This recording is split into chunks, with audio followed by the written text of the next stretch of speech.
Baik jamaah, kita kembali lagi bersama kami di rumah Mama Dede. Baik Mas, silakan lanjutkan lagi Mas. Ini nyata ya. Ya Mas. Ini nyata depan mata kita karena kita tukang jalan tiap hari. Iya Ma. Beberapa kali saya menyaksikan di suatu tempat ada kolbak berhenti, buru dulu anak-anak diturunin. Iya, banyak banget. Seolah-olah udah ada koordinatornya. Iya. Terorganisir selalu. Terorganisir, dan ada ini beberapa tempat. Justru, Masya Allah, prihatin banget. Kecuali, maaf dalam tanda kutip, kalau memang benar-benar orang tuanya miskin. Misalnya, bapaknya meninggal, emaknya sakit, nggak bisa lagi bergerak untuk cari duit. Mungkin anak bekerja untuk kebutuhan yang benar-benar pokok buat makan. Ya kita masih maklum kan. Ya itu ada yang juga seperti itu. Itu. Tapi kebanyakan, maaf dalam tanda kutip, kita semua menyaksikan benar-benar anak-anak ini dieksploiter.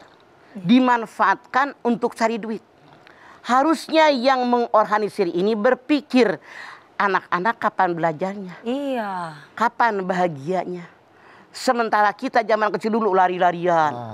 Main petak ngumpet. Main gundu, main karet, main gasing, main layangan. Anak-anak yang dieksploitir ini kapan mereka menikmati mainnya? Bahkan survei membuktikan dengan mereka dieksploitir seperti ini, kejahatan seksual, Astagfirullah, yang ngelem, yang berbuat segala sesuatu, apalagi punten, walaupun maaf ini nyata. Anak-anak perempuan tuh yang bangsa 10 tahun, 9 tahun, 12 tahun pada pakai jilbab. Tapi kalau tengah malam masih gentayangan. Tidak sedikit kan laki-laki nakal. Iya Ma. Orang-orang yang jahat. Tidak sedikit apa yang mereka peroleh dicuri oleh mereka. Dirampok oleh mereka, disakiti oleh mereka. Mana hati nurani kita? Mana perasaan kita? Dan saya mengajak jangan saling menyalahkan. Bukan hanya orang tua yang salah. Tapi masyarakat, negara, pemerintahan yuk berpegangan tangan. Agar ini tidak terjadi, minimal diminimalisirkan oleh kita. Keluarga tuh dikasih sosialisasi bahwa kewajiban kamu ngurusin anak kamu. Di RT, di RW, di kelurahan. Kalau ini semua kita berpegangan tangan, termasuk dari pemerintahan pusat sampai ke yang paling bawah, mengelola ini dengan sungguh-sungguh, insya Allah, nama yakinnya akan bisa teratasi. Ya. Sekarang mah kayaknya sering menyalahkan emaknya sih, orang tuanya, bukan hanya menyalahkan orang lain. Boleh jadi orang tuanya miskin, tetangganya cuek. Iya. Coba kalau tetangganya yang agak mampu ngebantu yang miskin, nggak gitu-gitu amat. Benar Bang. Tetangga yang miskin sekolahin. Anak yatim sekolahin. Kau butuh apa? Sekolahin anak kita. Ini tidak masalah. Tapi permasalahannya sekarang, makanya Mamah bilang, kita benar-benar khawatir keadaan ini. Karena sudah depan mata, apalagi zaman corona sekarang. Makin marak. Anak-anak yang minta-minta, Masya Allah. Kadang-kadang mereka melakukan kekerasan. Ini yang membuat kita terenyuh. Yang membuat kita khawatir mau jadi apa bangsa kita nanti. Iya Ma. Kalau generasi sekarang saja sudah seperti ini. Otak mereka tidak dimanfaatkan untuk belajar, mempelajari ilmu-ilmu yang membuat negara kita maju. Mau dibawa kemana negara kita? Coba. Apa kita nggak khawatir jadi orang tua? Walaupun maaf dalam tanda kutip, anak kita dididik dengan baik. Tapi kalau lingkungannya kayak begitu. Bisa sekarang bedu, coba kalian nih yang anak-anak Mama perhatikan. Lebih banyak orang yang nganggur, yang nggak pada sekolah, apa lebih banyak ada yang ke sekolah sekarang? Yang nganggur mah pada sekolah. Ini kenyataan. Mereka pada minta-minta, mereka pada segala macam, pada main, pada tawuran. Kadang-kadang ada yang naik motor, balapan, berantem, ribut, nyari musuh. Itu mah nyari. Geng motor. Udah bawa golok. Ya Allah. Bukan hanya geng motor, Mama lihat beberapa kali beberapa tempat. Pulang siaran.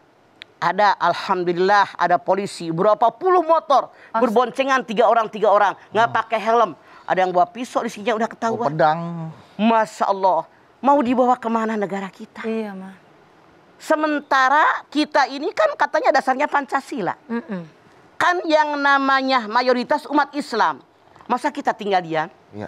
Makanya dari rumah Mama Dede ini saya mengajak yuk berpegangan bersama-sama, kita angkat anak-anak kita, jangan sampai menjadi pengangguran, jangan sampai lagi kecil mereka sudah bekerja. Kalau seandainya yang kaya memberikan zakat kepada yang miskin, yang mampu menolong orang yang duafa, yang punya kekuatan menolong yang lemah, insya Allah beres. Kita mulai dari lingkungan terkecil ya, Ma ya, dari Betul. keluarga. Makanya kan Mama bilang tadi dari mulai tetangga, RT. RW. Kalau tiap RW ada orang mampu nolong selingkungan, RW ini nolong lingkungan, RW ini ada orang mampu nolong lingkungan, satu kelurahan beres. Insya Allah. Tiap kelurahan begitu, tiap kecamatan beres. Iya. Insya Allah. Makanya jangan saling menyalahkan, tapi saling berpegangan tangan. Ini kewajiban kita yang hancur nanti negara kita kalau kita diamkan tidak bergerak. Iya. Atau kan juga kita juga punya yang namanya dinas sosial ya, Ma ya. Betul. Ketika orang tua tidak mampu membiayai anak ya bisa Bantu. anaknya dibantu sama dinas sosial. Makanya dalam Islam tuh ada zakat, Zakat. ada infak, ada sedekah. Yang tujuannya apa, hikmahnya apa? Mensyukuri nikmat Allah, menolong orang yang tidak mampu, membantu orang yang baru dibantu, meringankan beban orang yang keberatan. Itu tugas-tugas kita. Jangan sampai biarkan anak-anak kecil di wilayah kita tuh harus turun ke jalan minta-minta. Masya Allah, tapi apa yang terjadi? Kadang-kadang bantuan dipotong. Potong bantuan. Ini kenyataannya. Jadi tinggal Nyampe bantu ya. orang tuanya nggak ada. Dan yang motong itu bukan orang bodoh, orang yang ngerti, orang yang punya kekuatan. Astaga. Jadi bagaimana akan meringankan beban orang yang miskin kalau ini caranya? Iya, iya. Mereka lupa apa yang mereka lakukan dipertanggungjawabkan di hadapan Allah. Itu yang mereka lupa. Itu ya, Ma. Makanya kita perlu adanya pengajian seperti ini. Ya. Biar kita sadar amanat yang Allah berikan kepada kita itu harus dipertanggungjawabkan. Innallaha ya'murukum an tu'addul amanati lahliha. An-Nisa 58.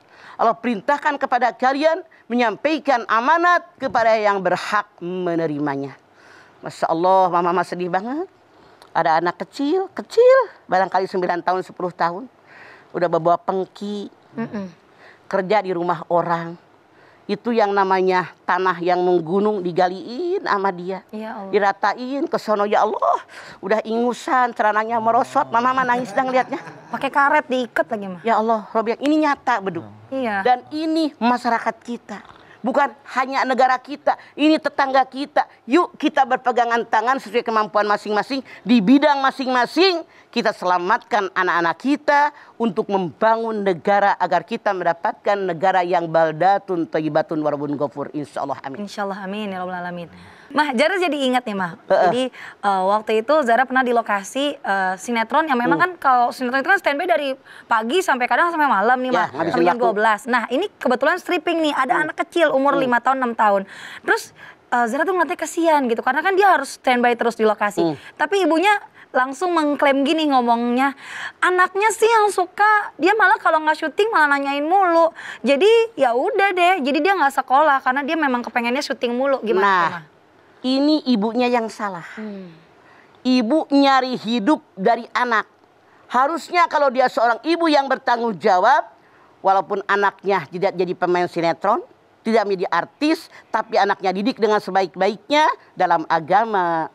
Didik sebaik-baiknya bagaimana mengarungi kehidupan. Iya, betul. Bukan dengan menghabisin waktu anak. Tetap Anda dengan bayangkan anaknya, Ma, ya? di lokasi itu kan kagak ada nyaman-nyamannya. Benar. Iya, Mah. Kumpul dengan orang sehari-hari. ngomong nggak bisa Masya Allah. terfilter. Ini artinya ibunya egois, ibu yang tidak punya rasa tanggung jawab, mengeksploitir anaknya. Masya Boleh ikut sesuai dengan kemauan anaknya, tapi tetap berikan hak anaknya untuk tetap bisa Betul, tetap dia mendapatkan sekolah. pelajaran, Betul, mendapatkan betul. Mau pendidikan. jadi apa nih anak masa depannya? Iya, Masya Allah. Sayang banget ya, Ma ya. Oke, nanti kita lanjutkan lagi ya, Ma, pembahasan ini tentunya jamaah yang ada di rumah maupun ada di studio yang udah menantikan jawaban-jawaban Mama atas pertanyaan-pertanyaan yang udah masuk di Instagram @rumahmamadeda_tv1 mengenai tema kita hari ini, yaitu orang tua yang memaksa anak di bawah umur untuk bekerja. Akan dijawab Mama setelah ini. Tetap bersama kami di rumah Mama Dede.